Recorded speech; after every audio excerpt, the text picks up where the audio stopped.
ஒன்று ராஜாக்களின் புஸ்தகத்தை எடுத்துக்கொள்ளலாம். ஒன்று ராஜாக்களின் புஸ்தகம் 17ஆம் அதிகாரத்தை எடுத்துக்கொள்ளலாமா? ஒன்று ராஜாக்களின் புஸ்தகம், ஸ்தோத்திரம், 17ஆம் அதிகாரம் 3வது வசனத்தை நம்ம வாசிக்க போகிறோம். ஒன்று ராஜாக்களின் புஸ்தகம் 17வது அதிகாரத்தை எடுத்துக்கொள்ளுங்கள். 17ஆம் அதிகாரம் 3வது வசனத்திலிருந்து, நீ இவ்விடத்தை விட்டு கீழ்த்திசையை நோக்கி போய் யோர்தானுக்கு நேராக கேரி ஆற்றண்டையிலே ஒளிந்து கொண்டு அந்த ஆற்றின் தண்ணீரை குடிப்பாய். அங்கே உன்னை போஷிக்க காகங்களுக்கு கட்டளையிடுவேன் என்றார். அவன் போய் கர்த்தருடைய வார்த்தையின்படியே யோர்தானுக்கு நேராக கேரித்த ஆற்றண்டையிலே தங்கியிருந்தான். காகங்கள் அவனுக்கு விடியற்காலத்தில் அப்பமும் இறைச்சியும் சாயங்காலத்தில் அப்பமும் இறைச்சியும் கொண்டு வந்தது. தாகத்திற்கு அந்த ஆற்றின் தண்ணீரை குடித்தான். ஹல்லேலூயா. இங்க தீர்க்கதரிசியை குறித்து, திஸ்பியனாகிய எலியா என்கிற தீர்க்கதரிசியை குறித்து ஆண்டவர் சொல்றாரு, தேசத்துல பஞ்சம் வந்துருச்சுப்பா, ஆனா நான் உன்னை போஷிப்பேன், நீ போ, உனக்காக நான் அங்க எதை ஆயத்தம் பண்ணி வச்சிருக்கிறேன்? காகங்களை ஆயத்தம் பண்ணி வச்சிருக்கிறேன். தேவனுடைய ஊழியக்காரர் தேசத்துல இருக்கிற ஜனங்கள் எல்லாம் தண்ணி இல்லாம சாப்பாடு இல்லாம கஷ்டப்பட்டுட்டு இருக்காங்க. ஆனா ஆண்டவருடைய பிள்ளைய கர்த்தர் போஷிக்கிறதுக்கு எப்படி போஷிக்கிறாருன்னா, வெஜ்ஜில் இல்ல, நான்வெஜ்ல போஷிக்கிறார். ஆமேன்னு சொல்லுங்க. அதுவும் காகம் அவனுக்கு அப்பத்தையும் இறைச்சியும் கொண்டு வச்சாம, இறைச்சியும் சாப்பிட்டு அந்த ஆத்துல உள்ள தண்ணீரை குடித்தானாம்.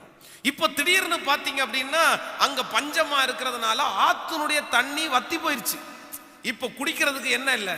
கண்டிப்பா நான்வெஜ் சாப்பிட்டா என்ன குடிக்கணும்? தண்ணி குடிச்சே ஆகணும். தண்ணி இல்லைன்னா வாழ முடியுமா?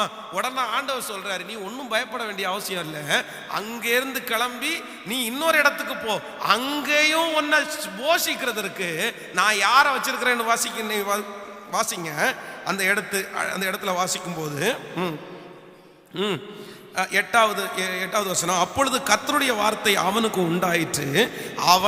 அவர் நீ எழுந்து சீதோனுக்கு அடுத்த சாரிபாத் ஊருக்கு போய் அங்கே தங்கியிரு, உன்னை பராமரிக்கும்படி அங்கே இருக்கிற ஒரு விதவைக்கு கட்டளையிட்டு இருக்கிறேன் என்றால். கரங்களை தட்டி கர்த்தருடைய நாமத்தை மகிமைப்படுத்தலாம். ஹல்லேலூயா. எதிர்காலத்தை குறித்து நீங்க பயப்பட வேண்டாம். ஒரு இடத்துல தண்ணி வத்தினாலும் இன்னொருத்தரை கர்த்தர் என்ன பண்ணிருப்பாரு?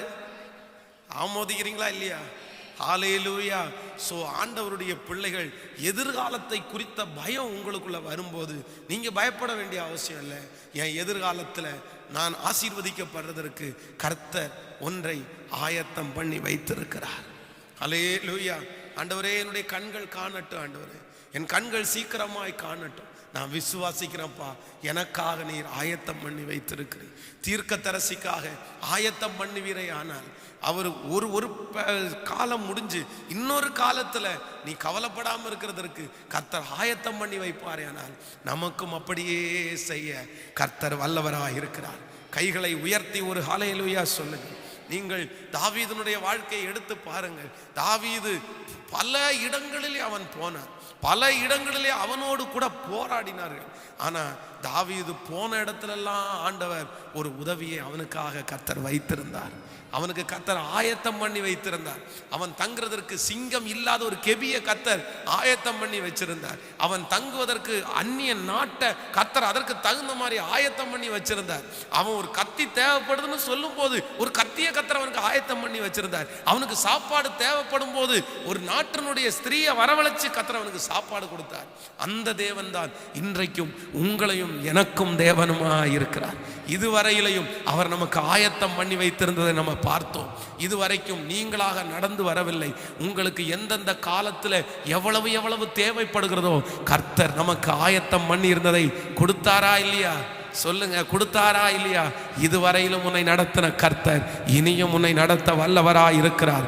அவர் இதுவரையும் நடத்தினார், இனியும் அவர் நடத்துவார். கடைசி வரைக்கும் கர்த்தர் நடத்த வல்லவராய் இருக்கிறார். ஆமேன் சொல்லுங்க. ஸோ இந்த 2 காரியங்கள் நம்முடைய இருதயத்திலே வைப்போம். நான் என் எதிர்காலத்தை குறித்து பயப்படும் போது நான் ஒன்றை நம்புகிறேன், நான் கவலைப்பட மாட்டேன். எனக்காக கர்த்தர் ஆயத்தம் பண்ணி வச்சிருக்கிறார். யாக்கோபுக்கு ஆயத்தம் பண்ணின கர்த்தர் எனக்கு ஆயத்தம் பண்ணி கர்த்தர் வச்சிருக்கிறார். ஹல்லேலூயா. நான் நம்புகிறேன் இந்த கோயம்புத்தூர் பட்டணத்தில் வருவதற்கு ஆண்டவர் எனக்காகவே ஒரு குடும்பத்தை என்ன பண்ணி வச்சிருக்கிறாருன்னா ஆயத்தம் பண்ணி வச்சிருக்கிறாரு. இல்லைன்னா நான் இங்கே வந்திருக்க முடியாது. அதுவும் எப்போ ஆயத்தம் பண்ணினார் அப்படின்னா, கோயம்புத்தூரில் பைபிள் காலேஜில் படிக்கும்போது நான் வார்டனாக இருக்கும்போது ஒரு சர்ச்சுக்கு வந்துட்டு போகிறாங்க, ஒரு ஆக்சிடெண்ட் ஆன உடனே பைபிள் காலேஜுக்கு ஃபோன் பண்ணுறாங்க.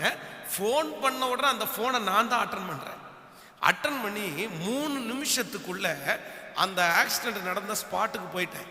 நானே போய் அவங்கள நானும் தூக்கி ஸ்ட்ரெச்சரில் வச்சு தள்ளி அந்த ஹாஸ்பிட்டலுக்குள்ளே கொண்டு போய் அவங்களுக்கு ட்ரீட்மெண்ட் பார்க்குறதுக்காக கொண்டு போகிறோம். உடனே அவங்களுக்கு என் மேலே ஒரு பெரிய அன்பு வந்துருச்சு. அந்த நேரத்தில் ஓடி அவர் வந்தாரே அப்படின்னு அன்பு. அதெல்லாம் காலம் தாண்டி அவங்க அம்மா ரெடி ஆயிட்டாங்க, காலங்கள் முடிஞ்சிருச்சு. நானும் இங்கே முடிச்சுட்டு சென்னைக்கு போனேன், சென்னை முடிச்சுட்டு திருச்சி வந்தேன். கடைசியில் பார்த்தீங்க அப்படின்னா யாருடைய வீட்டில் நான் தங்க வேண்டியதாக இருந்துச்சுன்னா அவங்க தான் எனக்கு அடைக்கலம் கொடுத்தாங்க. அப்போ நான் நம்புகிறேன் இந்த பழக்கத்தை கர்த்தர் எப்போவே உண்டாக்கி இருக்கிறாரு. நான் வார்டனாக பைபிள் காலேஜில் இருக்கும்போதே உருவாக்கி இருக்கிறார் கர்த்தர். அவங்களுக்கு அன்னைக்கு ஒரு விபத்து வர கரெக்டாக எனக்கு ஃபோன் பண்ண நான் முன்னாடி போய் நிற்க.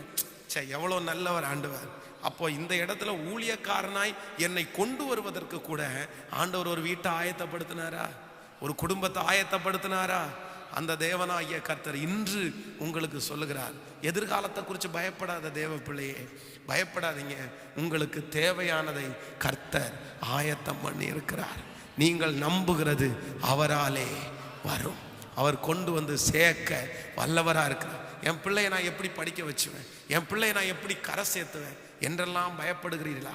என் பிள்ளைக்கு என்ன எதிர்காலத்தை கொடுப்பேன்? நீங்கள் கொடுக்க வேண்டாம். உங்கள் பிள்ளைக்கு தேவையான சகலத்தையும் கர்த்தர் ஆயத்தம் பண்ணி கர்த்தர் வைத்திருக்கிறார்.